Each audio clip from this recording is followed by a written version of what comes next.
ನಮಸ್ಕಾರ. ಇವತ್ತಿನ ಈ ವಿಶ್ಲೇಷಣೆಗೆ ನಿಮಗೆ ಸ್ವಾಗತ. ಇವತ್ತು ನಾವು ಪೇಪರ್ ಟ್ರೇಡಿಂಗ್ ಬಗ್ಗೆ ಮಾತಾಡೋಣ.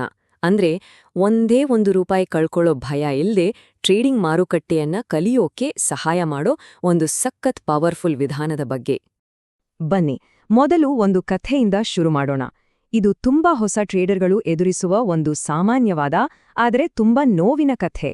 ಈ ಒಂದು ವಾಕ್ಯ ಇದೆಯಲ್ಲ, ಇದು ಅವರ ಟ್ರೇಡಿಂಗ್ ಜರ್ನಿಯ ಕಠೋರ ಸತ್ಯವನ್ನೇ ಕಣ್ಣುಮುಂದೆ ತಂದು ನಿಲ್ಲಿಸುತ್ತೆ.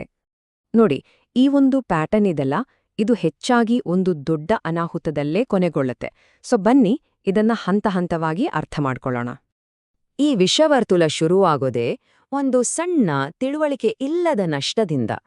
ಆ ನಷ್ಟವನ್ನು ಸರಿ ಒಪ್ಕೊಳ್ಳೋ ಬದಲು ಅಯ್ಯೋ ಕಳೆದುಹೋದ ದುಡ್ಡನ್ನ ವಾಪಸ್ ಪಡಿಲೇಬೇಕು ಅನ್ನೋ ಹಠಕ್ಕೆ ಬೀಳ್ತಾರೆ. ಇದನ್ನೇ ರಿವೆಂಜ್ ಟ್ರೇಡಿಂಗ್ ಅಂತಾರೆ. ಇದು ಲಾಜಿಕ್ಕೇ ಇಲ್ಲದೆ ದೊಡ್ಡ ದೊಡ್ಡ ರಿಸ್ಕ್ ತಗೊಳ್ಳೋಕೆ ಪ್ರೇರೇಪಿಸ್ತದೆ. ಕೊನೆಗೇನಾಗುತ್ತೆ? ಇಡೀ ಅಕೌಂಟೇ ಖಾಲಿ. ಇಲ್ಲಿ ಆಗೋ ದೊಡ್ಡ ತಪ್ಪೇನು ಗೊತ್ತಾ? Trader analysis ಮಾಡೋದನ್ನೇ ನಿಲ್ಸ್ಬಿಡ್ತಾನೆ. ನಷ್ಟವನ್ನ ಸರಿ ಮಾಡೋಕೆ ಜೂಜಾಟಕ್ಕಿಳಿದು ಬಿಡ್ತಾನೆ. ಆಗ ತಗೊಳ್ಳೋ ಪ್ರತಿಯೊಂದು ನಿರ್ಧಾರದ ಹಿಂದೆ ಇರೋದು ತರ್ಕ ಅಲ್ಲ, ಬದಲಾಗಿ ಭಯ ಮತ್ತೆ ಆತುರ. ಹಾಗಾದ್ರೆ ಒಬ್ಬ ಹೊಸ ಟ್ರೇಡರ್ ಈ ವಿಷವರ್ತುಲ ಶುರುವಾಗೋ ಮೊದ್ಲೇ ಇದನ್ನ ಹೇಗೆ ತಡೀಬಹುದು? ಅದಕ್ಕೊಂದು ತುಂಬಾ ಸರಳವಾದ ಆದ್ರೆ ಪವರ್ಫುಲ್ ಆದ ಪರಿಹಾರ ಇದೆ. ಆ ಪರಿಹಾರದ ಹೆಸರೇ ಪೇಪರ್ ಟ್ರೇಡಿಂಗ್, ಅಂದ್ರೆ ವರ್ಚುವಲ್ ಅಥವಾ ಫೇಕ್ ದುಡ್ಡಲ್ಲಿ ಟ್ರೇಡಿಂಗ್ ಪ್ರಾಕ್ಟೀಸ್ ಮಾಡೋದು. ಇದು ಅಂತಿಂತ ಟೂಲ್ ಅಲ್ಲ, ದೊಡ್ಡ ದೊಡ್ಡ ಪ್ರೊಫೆಷನಲ್ಸ್ ಕೂಡ ತಮ್ಮ ಸ್ಕಿಲ್ಸ್ ಶಾರ್ಪ್ ಮಾಡ್ಕೊಳ್ಳಕ್ಕೆ ಇದನ್ನೇ ಬಳಸ್ತಾರೆ. ನೋಡಿ, ಇವೆರಡರ ನಡುವಿನ ವ್ಯತ್ಯಾಸ ತುಂಬಾ ಕ್ಲಿಯರ್ ಆಗಿದೆ. ರಿಯಲ್ ಟ್ರೇಡಿಂಗ್ನ ಮುಖ್ಯ ಗುರಿ ಲಾಭ ಮಾಡೋದು. ಆದ್ರೆ ಪೇಪರ್ ಟ್ರೇಡಿಂಗ್ನ ಒಂದೇ ಒಂದು ಉದ್ದೇಶ ಯಾವುದೇ ಫೈನಾನ್ಷಿಯಲ್ ರಿಸ್ಕ್ ಇಲ್ಲದೆ ಕಲಿಯೋದು ಮತ್ತೆ ಅನುಭವ ಪಡ್ಕೊಳ್ಳೋದು ಅಷ್ಟೇ. ಆದ್ರೆ ಪೇಪರ್ ಟ್ರೇಡಿಂಗ್ ಬಗ್ಗೆ ಒಂದು ಕಾಮನ್ ವಾದ ಇದೆ. ಅದನ್ನ ನಾ ಮೊದಲು ನೇರವಾಗಿ ಚರ್ಚೆ ಮಾಡ್ಲೇಬೇಕು. ಹೌದು, ನಕಲಿ ದುಡ್ಡಲ್ಲಿ ಪ್ರಾಕ್ಟೀಸ್ ಮಾಡಿದ್ರೆ ನಿಜವಾದ ಪ್ರೆಷರ್ಗೆ ಒಬ್ಬ ಟ್ರೇಡರ್ ಹೇಗೆ ತಾನೇ ರೆಡಿ ಆಗ್ತಾನೆ ಅಂತ ಕೇಳ್ತಾರೆ ಅಲ್ವಾ?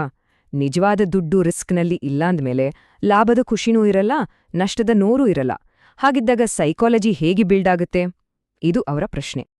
ನೋಡಿ, ಈ ವಾದದಲ್ಲಿ ಸ್ವಲ್ಪ ಸತ್ಯ ಇದೆ, ಇಲ್ಲ ಅಂತಲ್ಲ. ಆದ್ರೆ ಇದು ಒಂದು ತುಂಬಾ ಇಂಪಾರ್ಟೆಂಟ್ ಆದ ಮೊದಲನೇ ಸ್ಟೆಪ್ಪನ್ನೇ ಮಿಸ್ ಮಾಡ್ಕೊಳುತ್ತೆ. ಯಾವುದೇ ಸ್ಕಿಲ್ ಕಲಿಬೇಕಾದ್ರೂ ಮೊದಲು ಬೇಕಾಗಿರೋದು ಒಂದು ಸ್ಟ್ರಾಂಗ್ ಟೆಕ್ನಿಕಲ್ ಫೌಂಡೇಶನ್. ಹೇಗೆ ಒಬ್ಬ ಎಂಜಿನಿಯರ್ಗೆ ಒಂದು ಡಿವೈಸ್ ಸರಿ ಮಾಡೋ ಮೊದಲು ಅದರ ಟೆಕ್ನಿಕಲ್ ನಾಲೆಜ್ ಬೇಕೋ, ಹಾಗೇನೆ ಒಬ್ಬ ಟ್ರೇಡರ್ಗೆ ಮೊದಲು ಈ ಬೇಸಿಕ್ಸ್ನಲ್ಲಿ ಮಾಸ್ಟರಿ ಬೇಕು. ಸೈಕಾಲಜಿ ಅನ್ನೋದು ಅದರ ಮೇರೆ ಬರೋದು. ಟೆಕ್ನಿಕಲ್ ಸರಿಯಿಲ್ದೆ ಸೈಕಾಲಜಿ ಬಗ್ಗೆ ಮಾತಾಡಿ ಪ್ರಯೋಜನ ಇಲ್ಲ. ಸರಿ, ಸಾಕು ಥಿಯರಿ. ಈಗ ಪ್ರಾಕ್ಟಿಕಲ್ ಆಗಿ ನೋಡೋಣ. ನಮ್ಮ ಇಂಡಿಯನ್ ಮಾರ್ಕೆಟ್ನಲ್ಲಿ ಆಪ್ಷನ್ಸ್ ಟ್ರೇಡಿಂಗ್ ಮಾಡೋ ಒಂದು ಉದಾಹರಣೆ ತಗೊಳ್ಳೋಣ ಬನ್ನಿ. ಸೆನ್ಸಿಬಲ್ ತರದ ಫ್ರೀ ಟೂಲ್ಸ್ ಬಳಸಿ ಯಾರು ಬೇಕಾದ್ರೂ ಕೆಲವೇ ಕ್ಲಿಕ್ಗಳಲ್ಲಿ ಒಂದು ವರ್ಚುವಲ್ ಪೋರ್ಟ್ಫೋಲಿಯೋ ಸೆಟ್ ಮಾಡ್ಕೋಬಹುದು. ತಮ್ಮ ಸ್ಟ್ರಾಟಜಿಗಳನ್ನ ರಿಯಲ್ ಮಾರ್ಕೆಟ್ ಕಂಡೀಷನ್ನಲ್ಲಿ ಟೆಸ್ಟ್ ಮಾಡ್ಬೋದು, ಅದು ಕೂಡ ಒಂದೇ ₹1 ರಿಸ್ಕ್ ಇಲ್ದೆ. ಸರಿ, ಆಪ್ಷನ್ಸ್ ಆಯ್ತು. ಈಗ ಫಾರೆಕ್ಸ್ ಮಾರ್ಕೆಟ್ಗೆ ಹೋಗೋಣ. ಇಲ್ಲೂ ಕೂಡ ಪ್ರೋಸೆಸ್ ಹೆಚ್ಚು ಕಡಿಮೆ ಒಂದೇ ತರ ಇರುತ್ತೆ. ಫಾರೆಕ್ಸ್ಗೆ ಮೆಟಾಟ್ರೇಡರ್ ತರಹದ ಪ್ಲಾಟ್ಫಾರ್ಮ್ಗಳಿಗೆ ಕನೆಕ್ಟ್ ಆಗಿರೋ ಡೆಮೋ ಅಕೌಂಟ್ ಬಳಸಿ ರಿಯಲ್ ಮಾರ್ಕೆಟ್ ಎಕ್ಸ್ಪೀರಿಯನ್ಸ್ ಪಡ್ಕೋಬಹುದು. ಇಲ್ಲಿ ಒಂದು ಮುಖ್ಯವಾದ ವಿಷಯ ಏನಂದ್ರೆ 1:100 ನಂತಹ ರಿಯಲಿಸ್ಟಿಕ್ ಲೆವರೇಜ್ ಆಯ್ಕೆ ಮಾಡ್ಕೋಬೇಕು. ಲೆವರೇಜ್ ಅಂದ್ರೆ ಏನು? ಕಡಿಮೆ ದುಡ್ಡಲ್ಲಿ ದೊಡ್ಡ ಪೊಸಿಷನ್ ಕಂಟ್ರೋಲ್ ಮಾಡೋದು. ಇದನ್ನು ತುಂಬಾ ಜಾಗರೂಕತೆಯಿಂದ ಪ್ರಾಕ್ಟೀಸ್ ಮಾಡಬೇಕು. ಸರಿ, ಇಲ್ಲಿ ಇನ್ನೊಂದು ತುಂಬಾ ಇಂಪಾರ್ಟೆಂಟ್ ವಿಷಯ ಇದೆ. ಅದು ವಾಸ್ತವಿಕವಾದ ಆರಂಭಿಕ ಕ್ಯಾಪಿಟಲ್ ಆಯ್ಕೆ ಮಾಡೋದು. ಉದಾಹರಣೆಗೆ ಒಂದು $500 ಅಂತ ಇಟ್ಕೊಳ್ಳೋಣ. ಇದು ಒಳ್ಳೆ ಸ್ಟಾರ್ಟ್. ಯಾಕೆ ಗೊತ್ತಾ? ನಿಜವಾಗಿ $500 ಹಾಕಿ ಟ್ರೇಡ್ ಮಾಡೋ ಪ್ಲಾನ್ ಇಟ್ಕೊಂಡು 1 ಮಿಲಿಯನ್ ಡೆಮೋ ಅಕೌಂಟ್ನಲ್ಲಿ ಪ್ರಾಕ್ಟೀಸ್ ಮಾಡಿದ್ರೆ ಅದು ಕೆಟ್ಟ ಅಭ್ಯಾಸಗಳನ್ನ ಕಲ್ಸತ್ತೆ, ಸೈಕಾಲಜಿಯನ್ನೇ ಹಾಳ್ಮಾಡುತ್ತೆ.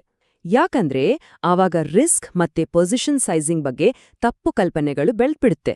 ಇದು ರಿಯಲ್ ಟ್ರೇಡಿಂಗ್ನಲ್ಲಿ ತುಂಬಾ ಡೇಂಜರಸ್. ಇದರಿಂದ ಏನಾಗುತ್ತೆ ಅಂದ್ರೆ, ಒಬ್ಬ ಟ್ರೇಡರ್ ಸ್ಟಾಪ್ ಲಾಸ್ ಸೆಟ್ ಮಾಡ್ಬೋದು, ಟಾರ್ಗೆಟ್ಗಳನ್ನ ಗಮನಿಸ್ಬೋದು, ಮಾರ್ಕೆಟ್ನ ಏರಿಳಿತವನ್ನ ರಿಯಲ್ ಟೈಮಲ್ಲಿ ಅನುಭವಿಸ್ಬೋದು. ಅಂದ್ರೆ ಮಾರುಕಟ್ಟೆ ಬಗ್ಗೆ ಅಮೂಲ್ಯವಾದ ಪಾಠಗಳನ್ನ ಕಲಿಬೋದು, ಅದು ಕೂಡ ನಷ್ಟ ಅನ್ನೋ ಟ್ಯೂಷನ್ ಫೀ ಕಟ್ಟದೆ. ಇದೆಲ್ಲವೂ ನಮ್ಮನ್ನ ಈ ಇಡೀ ಪ್ರಕ್ರಿಯೆಯ ಒಂದು ಮುಖ್ಯವಾದ ಪಾಯಿಂಟ್ಗೆ ತಂದು ನಿಲ್ಸುತ್ತೆ. ಇದು ಕೇವಲ ಪ್ರಾಕ್ಟೀಸ್ ಬಗ್ಗೆ ಅಲ್ಲ, ಬದಲಿಗೆ ಸರಿಯಾದ ಕ್ರಮದಲ್ಲಿ ಪ್ರಾಕ್ಟೀಸ್ ಮಾಡೋದ್ರ ಬಗ್ಗೆ. ಹಾಗಾದ್ರೆ ಇಲ್ಲಿ ಅರ್ಥ ಮಾಡ್ಕೋಬೇಕಾದ ಮುಖ್ಯ ಅಂಶ ಏನಂದ್ರೆ, ತುಂಬಾ ಜನ ತಮ್ಮ ಟೆಕ್ನಿಕಲ್ ಸ್ಕಿಲ್ ಇಲ್ದಿರೋದಕ್ಕೆ ಸೈಕಾಲಜಿಯನ್ನ ದೂರುತ್ತಾರೆ. ನನ್ನ ಸೈಕಾಲಜಿ ಸರಿಯಿಲ್ಲ ಅಂತಾರೆ.